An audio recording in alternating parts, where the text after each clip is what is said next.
అందరికీ ఓం నమః శివాయ. ఇక్కడ మన శ్రీ శనంగిపల్లి రాజరాజేశ్వర దేవస్థానం ఎంతో పురాతనమైన ఆలయం అని మనందరికీ తెలుసు, అవునా కాదా? అయితే అందరూ ఒకసారి జై శ్రీరామ్ గట్టిగా అంటలేరు ఎవరు. ఇక్కడ అంటే అయోధ్య గినబడాలి. జై శ్రీరామ్, జై శ్రీరామ్. అయితే మన ఎంతో పురాతన ఆలయంలో సేవ చేసే భాగ్యము, ఇక్కడ ఉపాసకులుగా ఉంటూ ఇక్కడ యొక్క ధార్మికంగా ఆధ్యాత్మికంగా గురువుల యొక్క ఉపదేశాన్ని అనుసరించి మన సనాతన సాంప్రదాయాన్ని అనుసరించి ఇక్కడ ఉండడం జరుగుతుంది. ఇక్కడ నేను ఆశ్రమ నిర్వాహకులుగా ఉంటున్నాను. ఎంతో పుణ్యం చేసుకుంటే ఇంతటి పుణ్యస్థలంలో నాకు సేవకుడిగా భాగ్యం దొరికింది. ఇది ఎన్నో జన్మల పుణ్యఫలం అనుకుంటున్నాను. అది కేవలం నేనే కాదు, ఇక్కడ వచ్చిన ప్రతి ఒక్కరు కూడా ఎంతో పుణ్యం చేసుకుంటే ఇలాంటి యొక్క వైభవమైన కార్యక్రమంలో పాలు పంచుకుంటున్నామంటే అది ఎంతో సంతోషకరమైన విషయం. ఎంతో కాలం నుంచి ఎదురు చేస్తున్న ఆలయం మనకందరూ తెలుసు. గుడి ఎప్పుడవుతుంది అనుకున్నామా లేదా? చాలా మంది అయితే అవుతుందో కాదో కూడా అనుకున్న వాళ్ళు ఉన్నారు. కానీ ఆ భగవంతుని కృప వల్ల, రాజరాజేశ్వరుని అనుగ్రహం వల్ల ఈ యొక్క ఆలయం విజయవంతంగా పూర్తయింది. కాబట్టి మనము ఇక్కడ మన గుడితో పాటు మన సనాతన సాంప్రదాయాన్ని కూడా సమాజంలో తీసుకెళ్లాలని, మన సాంప్రదాయాన్ని మనం దాన్ని గుర్తుంచుకొని అవలంబించాలని మన పెద్దలు, పూర్వీకులు, సాధువులు, సన్యాసులు, సత్పురుషులు ఎందరో మహానుభావులు అనుసరించిందే మనం కూడా అనుసరించాలని, దానిని మనము ముందు తీసుకెళ్లాలనుకుంటున్నాం. మనం ఇంకా ముందు మాట్లాడే సమయం చాలా ఉంది. కాబట్టి మనకు అతిథిగా మన యొక్క రాజరాజేశ్వర దేవస్థానాన్ని పునీతం చేయడానికి తన పాదాల ద్వారా పునీతం చేసి తన వాక్కు ద్వారా మంచి సందేశాన్ని ఇవ్వడానికి సంతు మహారాజ్ గారు, మన సంగ్రామ్ మహారాజ్ గారు మాట్లాడతారు. వారి యొక్క వాక్యాలు విని వారి యొక్క మార్గదర్శకాన్ని మనం కూడా అనుసరించి వారి యొక్క మాటల్ని ఒక ధర్మాసనంగా, ధర్మ వ్యక్తిగా, ధర్మ సంస్థాపకులుగా ఆయన మాటల్ని మనం అనుసరించి పాటించి చరిత్రం చేసుకుందాం. ఆ అమృతమైన వాక్యాలను మనం చెవులార వింది మనసారా ఆనందిస్తాం. ఆయన ప్రసంగిస్తారు. ఒకసారి జై శ్రీరామ్.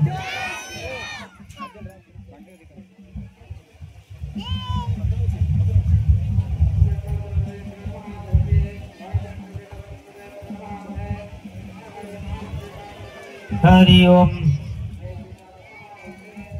श्री रामचंद्राश्रित पारिजात समस्त कल्याण गुणाविरामं सीतामुखंभूर्वा चंचलिको निरंतर मंगल मातनु मनोज मारुति तुल्य वेगम जितेन्द्रियं बुद्धिमतां वरिष्ठं वातात्मजं वानरमुख्यं श्रीरामदूतं शिरसा नमामि. गुरुवे सर्वलोकानां विसजे भूरोगिणां निधये सर्वज्ञानां रक्षणमूर्ते नमो नमः. या देवी सर्वभूतेषु मातृरूपेण समस्थिता नमस्तस्यै नमस्तस्यै. सर्वमङ्गलमङ्गलेश्वरी शिवे सरसाधके जनगौरी देवी नारायणी महासरस्वती महालक्ष्मी माता. ओम नमः शिवाय. ओम नमः. ओम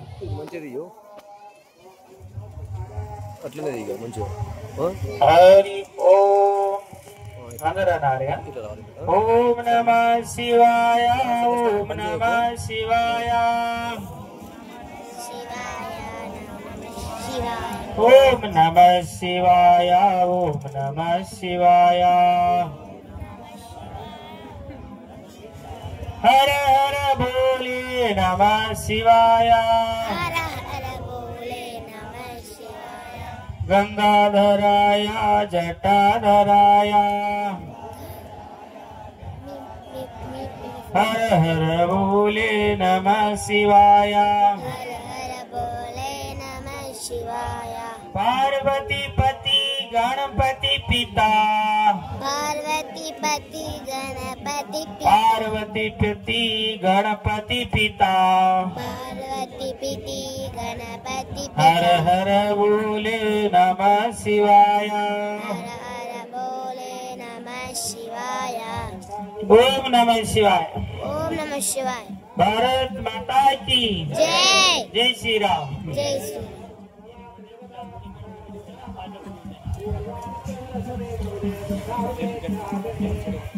ठीक है నాతో ఇక్కడ ఆలయ నిర్వాహక స్వామీజీ ఈ ఎంత అభయారణ్యంలో ఒక్కరే ఉండి ఈ గుడి పునరుద్ధరించడానికి పరమాత్ముడు శివుడు పంపిన వ్యక్తిగా మల్లికార్జున స్వామీజీ అన్న నా మాటలనే విద్యార్థి నుంచే వింటూ ఉంటాడు.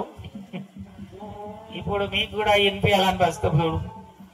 ఇక్కడ ఏడుపాయ దుర్గమ్మ స్వామి అని నా కొడుకున్న అమ్మ జగదంబ దుర్గమ్మ ఇని ఉండదు ఏడుపాయ అమ్మను. ఆ స్వామి భక్తుడు వచ్చిన మా తల్లిని బిడ్డలు గన్నులకు చిరంజీవులకు అందరికీ రామరాం. పరమాత్ముడు శివుడు నివాసం ఉండేది అడవిలోనే. ఆయన గిరిజాపతి అంటారు ఆయనకు. గిరి అంటే గుట్ట, జా అంటే పుట్టుడు. ఆ గిరిజలో పుట్టిన అమ్మ పార్వతి, ఆ పార్వతి తల్లికు వరుడైన పరమాత్ముడు ఆ గిరిజానాథుడు. ఆయన ఎక్కడ ఉన్నాడు? అన్నిట్లో ఉన్నాడు. భూమిలో అన్ని జాగాల నీరు ఉంది కానీ మనం దానికి ఎక్కడ బాయి దూడితే అక్కడే నీళ్ళొస్తాం. ఈ సర్వంలో నిప్పు అనేది ఉంది. పోటియం, నిటియం, నెట్రోలియం అంటారు ఇంగ్లీషులో.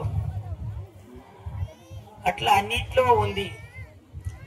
మనం కూడా గాలిలో కూడా కరెంట్ తీస్తున్నాం, సూర్యుని కిరణాలు కూడా కరెంట్ తీసేసుకుంటున్నాం, నీరులో కూడా కరెంట్ తీస్తున్నాం. అట్లా పరమాత్ముడు చైతన్య స్వరూపం ఎక్కడ కూడా ఉన్నాడు. కానీ ఒక దానికి మధ్యమం కావాలి. యంత్రంలో గాలిలో కరెంట్ తీసినట్టు, నీళ్ళలో కిరణాల్లో తీసినట్టు అన్న మధ్యము ఈ భారత భూమి. ఇది ఏదో గంజాయి పోదాలా లేకుంటే టూడి పోదాలా సర్కారీ భూమిలో ఈ దేశం కాదు. ఇది విశ్వం చాలా పెద్దగా ఉంది. విశ్వంలో మనం అణువు ఉన్నాం. అణు కంటే చిన్న పరమాణువులో మనం ప్రపంచంలో చాలా జీవి మనం ఎంత జీవి అంటే ఈ భౌతికంగా 60, 70, 100 కిలోలు ఉంటాం కానీ మనలో ఉన్న జీవి చాలా చిన్నది. అట్లా ఈ విశ్వంలో మన భూమి చాలా చిన్నది. ఈ బిగ్ బ్యాంగ్ యూనివర్స్ గెలాక్సీ బ్రహ్మాండం అన్నింటిలో ఆకాశ రంగాల మనం ఒక అణు కూడా కాం. కానీ దీనిలో విశేషం ఉంది. అనేక గోళాలు ఉన్నాయి భూమికు. రతనాల గోళాలు, బంగారం గోళాలు అన్ని ప్రపంచంలో మనం ఊహించుకునే అన్ని ఉన్నాయి. విశ్వంలో అనంతంలో అనేక బ్రహ్మాండంలో మనం ఏది అనుసుకుంటే తలుసుకుంటే ఆ రకం ఉన్నాయి. కానీ ఈ భూమి వేరే. ఇది ఒక ఆత్మకు పరమాత్మ కలిపే భూమి. ఇది ఒక పాఠశాల లేక ప్రయోగశాల అంటాం చూడు. మనం ఏదైనా మందుకు తయారు చేసుకోవాల్సి ఉపగ్రహాలు తయారు చేసుకుని రాకెట్ తయారు చేసినా ఓ ప్రయోగశాల అంటారు. ఈ ఆత్మకు పరమాత్మ తెలుసుకునే ప్రయోగశాల ఈ భూమి. ఈ సంతుల భూమి. ఇది భారత భూమి అంటే సంతుల భూమి. ప్రపంచం మనము పోలుసుకుంటే కూడా చాలా 200 దేశాలు ఉన్నాయి. 50 కోట్ల చదర కిలోమీటర్ భూమి. అందులో మనం చాలా చిన్న ప్రమాణంలో భారత భూమి 33 లక్షల చదర కిలోమీటర్ మాత్రమే. 50 కోట్ల ప్రపంచంలోకి వెళ్ళి 3 రోడ్డంతా మూలి తీసేస్తే ఒకంత భూమి మిగిలితే ఆడ 17 కోట్ల చదర కిలోమీటర్ భూమి కూడా 34 కోట్ల కిలోమీటర్ సముద్రం. ఈ మన భూమి చూస్తే ఖాళీ 32 లక్షల చిల్లర ఎంత ఉంది. కోట్లుగా లక్షలే. ఆ భూమిలో చుట్టూ భూమి మన చాలా భూమి కూడా పశ్చాత్తి విడదలో చాలా పోయింది. మన టర్కీ దాకా, ఆఫ్ఘనిస్తాన్, మ్యాన్మార్, బంగ్లాదేశ్, ఇండోనేషియా ఈ మన భాగమే. బంగ్లా పాకిస్తాన్ అయితే మన భాగం. 72 కోట్ల చదర కిలోమీటర్ 72 లక్షల చదర కిలోమీటర్ భూమిలోకి సగం కంటే మన భూమి ముక్కలు తెగిపోయింది. అందులో ఇంట్లో ఇప్పుడు మన భూమిలో ఈ భూమి కాపాడుకుంటేనే ప్రపంచం ఉంటుంది. ప్రపంచంలో మతాలన్నీ తన మతితోని పుట్టిన మతాలు, తన మతితోని పుట్టిన మతాలు. ఈడ కూర్చున్న మనం అంతా రకరకాల బట్టలు దూస్తూ ధరించుకున్నాం. అట్లా ఎవరికి నచ్చిన బట్టలు వాళ్ళు ధరించినట్టు ఎవరికి తోసిన అట్లా మతాలు ప్రారంభం చేసుకున్నారు ఈ 2000 సంవత్సరం నుంచి. కానీ మన మతాము కాదు, ధర్మం, సంస్కృతి. ఈ ప్రపంచానికి అర్థం చేసుకొని మసకూలే సంస్కృతి. మన ఈ ప్రపంచాన్ని మన ఋషులు ఎప్పుడు అర్థం చేసుకున్నారు. ఇప్పుడు భూత అర్థం చూసి ఇట్లా ఉన్నది అట్లా ఉన్నది ఆశాయిస్తున్న వాళ్ళు చెప్తున్నారు. కానీ మన భూమి కోట్ల సంవత్సరం ముందే మన ఋషులు అర్థం చేసుకున్నారు. కళం ఏం పనిచేస్తుంది, క్షణం ఏం పనిచేస్తుంది, ముహూర్తము, శపనము, శకునము, మనం అన్ని తెలుసుకున్న ఋషులు. మనం ఏమైనా వచ్చి ఎదురు అంటే నక్క కుక్క ఇచ్చిందంటే శకునం అంటాం, కళ్ళాలు పడినప్పుడు శపనం అంటాం, ఏ లక్షణం అంటాం, ముహూర్తం అని అంటాం, అవలక్షణం అంటాం. పంట ఎప్పుడు పెట్టాలి గుర్తు మనకు, ఏ పంట ఎప్పుడు పెట్టాలని, పెళ్లి ఎప్పుడు చేయాలి, పూజ ఎప్పుడు చేయాలి, పునాది ఎప్పుడు చేయాలి, ముహూర్తం కూడా మనం గుర్తు పట్టుకుని మన ఋషులు. అందుకే గద్దె మధ్య 1200 సంవత్సరం నుంచి 1200 సంవత్సరం నుంచి ఆయనకు పెడదై మన సంస్కృతికి ఏదో గతం పట్టింది. ఇంకా మళ్ళీ ఉద్ధరించుకుంటున్నాం మనం. ఒక 20-30 సంవత్సరం ముందు ఇటువంటి దారి కార్యక్రమం మన ఊళ్ళో లేదు. ఎవడైనా పని చేస్తే పూజలు చేస్తున్నాడు, కొడుకు మంత్రం వితరం సాధిస్తున్నాడా, రోజు బొట్టు పెడుతున్నాడు, ఇది హనుమంతులకు తిరుగుతున్నాడు, గడ్డం చుట్ట పెట్టుకున్నాడు, ఇది మంత్రం గిన సాధిస్తున్నాడు అనేవాడు 20-30 సంవత్సరం ముందు. ఇప్పుడు ఆ భయం పోయింది. అందరం బొట్టు పెట్టుకుంటాం. లేకుంటే ఆ భూమికి ఏ రోక లేకుంటే ఎడ్ల పోలప్పుడే ఆ హనుమల్లోకి ఏమైనా తిరుగుతూరు, లేకుంటే పచ్చలాడుకుంటా కూర్చుంటుంది. అందుకే ఈ పునరుద్ధరణ ఈ ధర్మం, ఈ సంస్కృతి ఋషుల ధర్మం. సాధువులు ఎప్పుడు కూడా ఈ ప్రపంచంలో ఉన్న 850 కోట్ల జనముల 850 కోట్లు ఉన్నామంట. అందులో 140 మనమే ఉన్నాం. అందులో సాధువులు ఎంత ఉంటారు, సొంతులు. మేమంతా ఆయన పేరు మీద బతికేటోళ్ళం. సాధువులు అంటే గడ్డం పెంచుకొని 5 సంవత్సరముల ఒక్కో సాధు పుడతాడంటే ఈ భూమిలో. 5 సంవత్సరముల ఒక్కో సాధు పుడతాడు ఈ భారత భూమిలో. కాక ప్రపంచంలో పుట్టారు, కానీ ఇక్కడనే ఒక్కో ప్రపంచానికి సంబంధించి భారత భూమి, ఆ భారత భూమిలో ఒక్కో సంత పుడతాడు 5 సంవత్సరం ఒకసారి. ఆయన పేరు మీదనే మేము అందరం అమ్ముడు పోతాం అన్నమాట, చెట్టు చెప్పి కాయ అమ్ముకున్నట్టు. అందుకే ఆ పుణ్యభూమి శంకరాచారి, మధ్వాచారి, వల్లభచారి, లింబాచారి అలాంటి మహానుభావులు అప్పుడప్పుడు పుడతారు అన్నమాట. అందుకే ఎప్పుడో అందరు సాధువులు గారు, కానీ ఏ పుట్టలో ఏ శిష్యుడు అన్నట్టు అందరికి మొక్కుతాం మనం, ఎప్పుడైనా తలిగిపోతుందేమని. ఇట్లా సముద్రంలో ఒక జంజీరం చుట్టి ఇనుప జంజీరం వేసి అట్లా తిప్పుతూ ఉంటారు పెద్ద పెద్ద పడవ నుంచి. ఏమన్నా ఉంటే మునిగిపోయిన పుట్టిలు, ఎందుకంటే ఏమైనా బొర్లిపోయిన పుట్టిలు ఉంటే అందులో ఉన్న ధనం పెట్టే దొరికిపోతుందని. అట్లా కూడా ఈ మాకు కూడా మొక్కేది ఇది ఎప్పుడో తలిగిపోతుందేమో అని అన్నట్టు భక్తులు బిడ్డలు కాక అన్నారు. అందుకే ఈ సాధు భూమి అనేది అంత ప్రియం ఉంటారు సాధువులు. ఈ భూమి ఎవరిది, ఇది ఏదో కాదు. సంసారం చేయడానికి, పిల్లలు కానేనికి, ఇల్లు కట్టడానికి మనం పుట్టలేం. మనం చాలా సంసారం చేసినాం, ఎన్నో జలమం తిరిగేసినాం. కుక్కలు, పందులు, పాములు, పురుగులు, నల్లులు, చెదలు, చీమలు, ఏ దయ్యాలు, రాక్షసులు, దేవతలు, మనుషులు, చుట్టులు, గుట్టలు, అన్ని దయ్యాలు, యక్షులు, గంధర్వులు, దేవతలు కూడా అయినా మనం. సావుకారు అయినా కోట్లసారి అన్ని 84 జీవుల తిరిగి తిరిగి తిరిగి తిరిగి చివరి మనిషి జన్మ ఇస్తాడంటారు. సంవత్సరం రాసినాక పిల్లలకు పరీక్ష పెట్టినట్టు ఈ పరీక్ష జన్మం మనకు. ఇప్పుడు సంసారం చేయడానికి రాలేదు మనం. 2 పిల్లలు పెట్టుకొని ఇప్పుడు ఒకటే పిల్ల బచ్చేదో వచ్చే ఏకీ బచ్చా అంటే సాధువుడు. ఆ 2 పిల్లలు కూడా హాస్టల్లో పడేస్తారు. ఈయనేమో ఆ డిపార్ట్మెంట్ లో పని చేస్తారు, అపార్ట్మెంట్ లో ఉంటారు. ముసలోళ్ళేమో దిక్కులే ఆశ్రమంలో పడేస్తారా. మమ్మీ డే, బర్త్డే ఎప్పుడు ముద్దు పెట్టిపోతారు.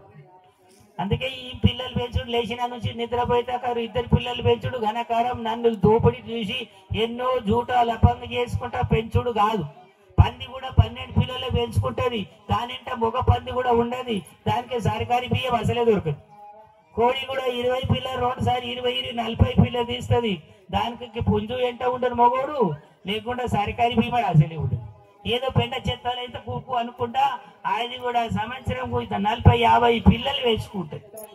అది పిల్లలు పెంచుకుంటూ ఏదో గూటు గడి చెట్టు మీద ఆ పిల్లలు ఇక్కడ ఏం తెచ్చి ఆడ పెంచుకుంటాయి గుట్ల పిట్ట. అది మీద ఘనమా, మనదే ఘనమా? ఇంత తెలివించి మోసగాహం చేస్తుంటున్నాం. వాళ్ళ బతుకు వాళ్ళు బతుకుతున్నారు, వాళ్ళ మర్యాదలు వాళ్ళు బతుకుతున్నారు. జీవకోటి మర్యాద తప్పినోళ్ళు మనమే. గొంతప్పి. అందుకే ఈ మర్యాద ఉండాలని సాధు సంతులు భూమి మీద తిరుగుతారు. మన ఈ పనికి రాలేదు, మనం ఉద్ధరించేందుకు, ఆ కైలాసనాథుకు నెంకునేనికి. ఇప్పుడు ఎందుకు పుట్టకూడదు మహారాజు, మరి ఇంకో పుట్టాలి అంటావు. సారి మళ్ళా పుట్టది. మన 400 కోట్ల సంవత్సరం తర్వాత ఒక్కోసారి పుడతాం మనం. మన జన్మం వస్తే మనిషికి. బ్రహ్మదేవునికి పగలైతుంది, అది 430 కోట్ల సంవత్సరం అయితే పగలు, 432 కోట్ల సంవత్సరం అంటే రాత్రి. రాత్రి పగలు 864 కోట్ల సంవత్సరం అంటే భగవంతుడు బ్రహ్మదేవునికి 24 గంట ఒక్కో రోజు అవుతుందట. ఆయన ప్రతి దినం కూడా పంపుతాడు మనం. కానీ మళ్ళా రావాలంటే ఇన్ని రోజులు కావాలి. 5 సంవత్సరం దిక్కారి తప్పిన సంసారం సరకారు ఉంటే నేను ఎత్తుకుతుకుంటాం ఎప్పుడు నాశనం కాకపోతే. అందుకే ఇన్ని జన్మలకు వస్తాడు. మళ్ళా 800 కోట్ల సంవత్సరం పుట్టితేమేమో ఏ దేశంలో పుడతామో, రాముడు శివుడు కృష్ణుడు అంటామా? ప్రపంచంలో 7,000 సంప్రదాయాలు ఉన్నాయి, 203 దేశాలు ఉన్నాయి. ఎన్ని అయినావు? పచ్చి కుక్కలు, పందులు, కప్పలు, పురుగులు, మశానం, తేలు, చెదలు తినే లోకాలు. అక్కడ శివ ఉంటుందా రామ ఉంటుందా? అది పుడితే మనిషిగా పుట్టిమంటే పెద్ద ఘనం. మళ్ళా భారతదేశంలో పుడితే మళ్ళా ఘనం. మళ్ళా హిందువుగా పుడితే మళ్ళా విశేషం. మళ్ళా శివరామ పుడితే అప్పుడే మన గతి. పుడితే హిందువుగా పుట్టాలిరా, భారతదేశ పౌరుడని మన పిల్లలు పంట పడతారు కదా. ఎన్ని జన్మం పుణ్యమురా ఈ తల్లి నీదురంట. ఏ జన్మం పుణ్యం ఉంటే ఈ భారత తల్లి ఒడిలో మనం పుడతాం. ఊకే పుట్టుడు కాదు ఇది. ఎక్కడైనా మనం అమెరికా బిమ్మిగ్రా తిరిగి రావాలంటేనే మనం బాగా పట్టబద్దులు చదువుకున్న డిగ్రీ ఉండాలి. లేకుంటే అక్కడ పోయి ఏం చేస్తాం మనం? చూపుడేనాయిగా. ఇక్కడ మన ప్రపంచ భూమి మీద తిరగాలంటే కూడా మనకేదో విద్య ఉండాలి, ఒక పట్ట విద్య ఉండాలి, డిగ్రీ. లేకుంటే ఎక్కడ తిరిగా మనం. అట్లా ఈ భూమి మీద పుట్టాలంటే మనం పుణ్య పట్ట ఉండాలి, పుణ్యం ఒక పట్ట ఉండాలి, మన దగ్గర డిగ్రీ ఉండాలి.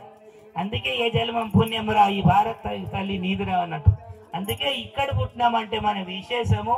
అందుకే ఈ సాధు సంతులతోనే ఈ సంస్కృతి 2,000 ఎంతో కాదు, 5,000 కాదు.